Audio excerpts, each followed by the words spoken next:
Assalamualaikum warahmatullahi wabarakatuh. Kami dari kelompok 6, saya Adi Hilma Suryati dan nanti teman saya ada Elsa Maharani. Kami akan presentasikan materi tentang proses go public.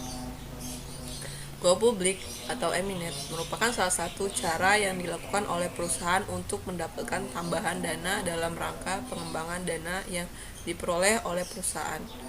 Go public biasanya selain digunakan untuk keperluan ekspansi, juga digunakan untuk pelunasan hutang yang diharapkan akan dapat meningkatkan posisi keuangan perusahaan. Di samping untuk memperkuat struktur permodalan, go public juga dimaksudkan untuk memperkuat modal kerja perusahaan.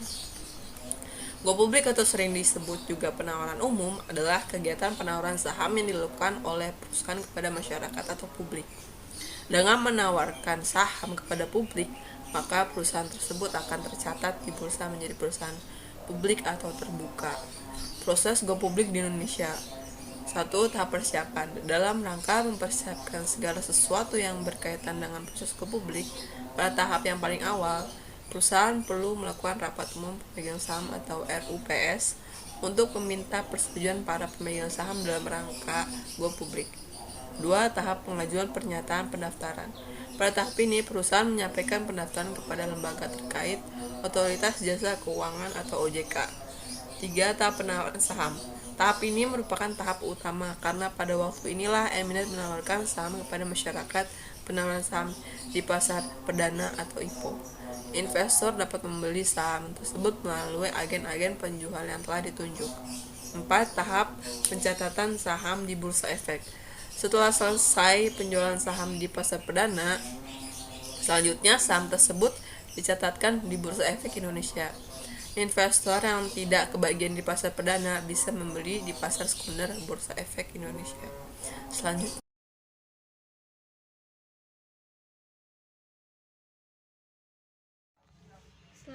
konsekuensi go public. Yang pertama, keharusan untuk keterbukaan atau full disclosure. Sebagai perusahaan publik yang sahamnya telah dimiliki oleh masyarakat, harus menyadari keterbukaan sesuai dengan peraturan yang telah ditetapkan. Kedua, keharusan untuk mengikuti peraturan-peraturan pasar modal mengenai kewajiban pelaporan. Sebagai perusahaan publik, wajib menyampaikan laporan secara rutin maupun laporan lain jika ada kejadian kepada Bapepam, LK, dan BEI. Yang ketiga, gaya manajemen yang berubah dari informasi ke formal. Sebelum go public, manajemen tidak mempunyai kewajiban untuk menghasilkan laporan apapun. Tetapi, jika sudah go public, manajemen harus mempunyai komunikasi dengan pihak luar, misalnya kepada Bapepam, LK, akuntan publik, dan stakeholder. Selanjutnya yaitu kewajiban membayar dividen. Pemodal pembeli saham karena mengungkapkan adanya keuntungan, dalam hal ini dividen yang dibagi kepada setiap periode. Manajemen menjual saham dengan konsekuensi harus memenuhi tujuan pemerintah. Hal itu merupakan kewajiban manajemen terhadap pemodal. Yang kelima, senantiasa berusaha untuk meningkatkan tingkat pertumbuhan perusahaan.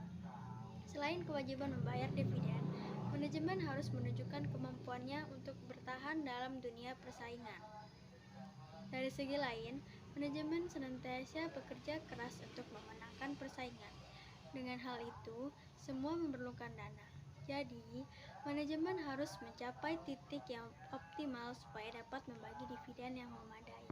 Selanjutnya yaitu manfaat go public. Yang pertama, memperoleh sumber pendanaan baru sebagai sarana pendanaan jangka panjang. Setelah go public, perusahaan akan mendapatkan permodalan tambahan dari saham yang akan dijual. Modal tersebut dapat digunakan untuk membiayai pertumbuhan perusahaan, membayar utang, membayar akuisisi, atau bahkan diinvestasikan kembali. Yang kedua, meningkatkan nilai perusahaan atau company value. Dengan menjadi perusahaan publik yang sahamnya diperjualkan di Bursa Efek Indonesia, setiap aset publik dapat memperoleh valuasi terhadap nilai perusahaan. Setiap peningkatan kinerja operasional dan kinerja keuangan umumnya akan mempunyai dampak terhadap harga saham di Bursa Efek, yang pada akhirnya akan meningkatkan nilai perusahaan secara keseluruhan. Yang ketiga, yaitu dapat meningkatkan citra perusahaan.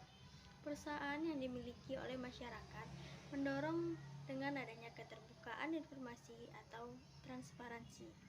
Perusahaan akan selalu mendapatkan perhatian pada dan komunitas keuangan.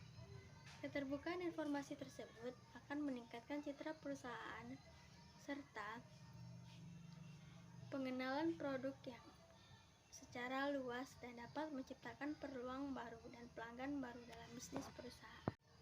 Selanjutnya, yaitu kemampuan untuk mempertahankan kelangsungan usaha.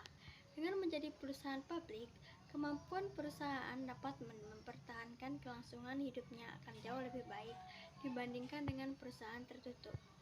Yang terakhir, yaitu insentif pajak.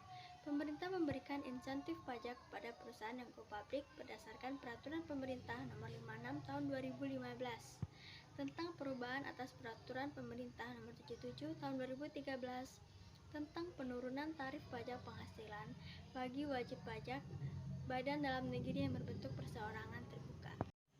Selanjutnya yaitu kesimpulan. Go public atau sering disebut juga dengan penawaran umum adalah kegiatan penawaran saham yang dilakukan oleh perusahaan kepada masyarakat atau publik.